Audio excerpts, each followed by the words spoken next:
As a kid, I remember all my surroundings quite well. Lots of hustle and bustle because we lived in public housing units about 5 blocks away from one of the largest international bridges in the country.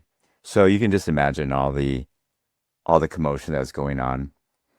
But what I remember the most was the fact that even though we lived in the US, we were living in El Paso, it really felt like we were living in Mexico because everything around us was in Spanish. We didn't live near a supermarket, we lived near a supermercado, right? We didn't live near a shoe store, we lived near a zapateria. Well, that being said, um, we were when I started school, when I began school, when I went to first grade, I went and I had a full vocabulary of Spanish, really academic actually, and lots of street smart too, of course. My parents did not allow us to use the street lingo in the apartment. So it was formal academic language Spanish that we spoke. But that being said, when my siblings and started school, we really started just speaking Spanish. My younger sister, had already picked up quite a bit of English because of our interaction, but still, Spanish was our primary language. But I'll tell you, when I started school and I had all this linguistic repertoire with me of Spanish. Um, I was met with, oh, so now I have to speak English and now I have to read and write in English. And I'll tell you, it was a very scary situation, especially for me. It wasn't as much for my siblings because, like I said, they had already been exposed to a lot more English because of me being already picking up English. But anyway, I was very scared and didn't know what was going on and struggled there for probably the first year or so.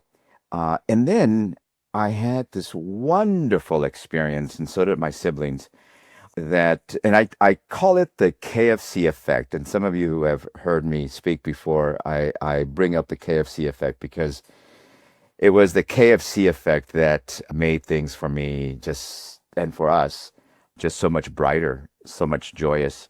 And KFC doesn't mean for Kentucky Fried Chicken. It stands for three teachers that we had in elementary school: Krudelac, Fledberg, and Crawford.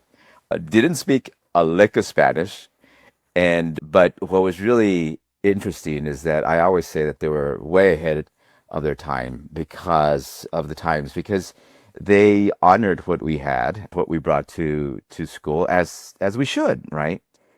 And then because of their love for English, they instilled in us that same passion and the same curiosity. And that's what I tell so many of our colleagues when I'm at a conference or at a workshop, that it is the teacher. Obviously, we know this, but I just want to remind everyone, it is the teacher who makes the difference.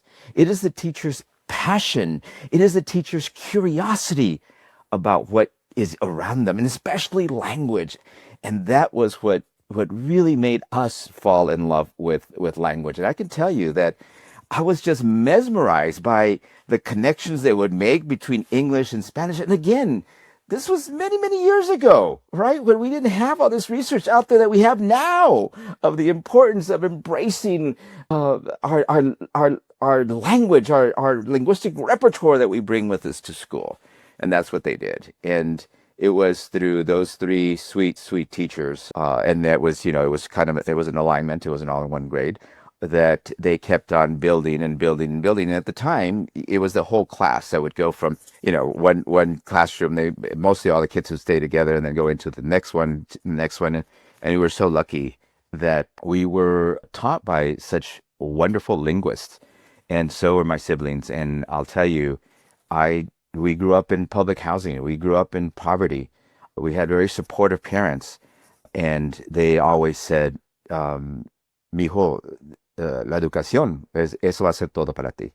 Son, education is going to be everything for you and for all of us and for all of your siblings." And and it's true because um, I became and I enamored in language, and so did my siblings and my sister and my brother, and we're all avid readers and writers. Of my brother's a wonderful writer, and my sister as well. And oh my gosh, but if it hadn't been for those educators, those three wonderful ladies who instilled the love of learning and instilled the love of language and honored what we brought, we wouldn't be here right now. So I know that those three teachers aren't with us anymore, but remember, and I'm forever thankful and grateful, but remember, colleagues, that sometimes we're the last resort for some of our kids.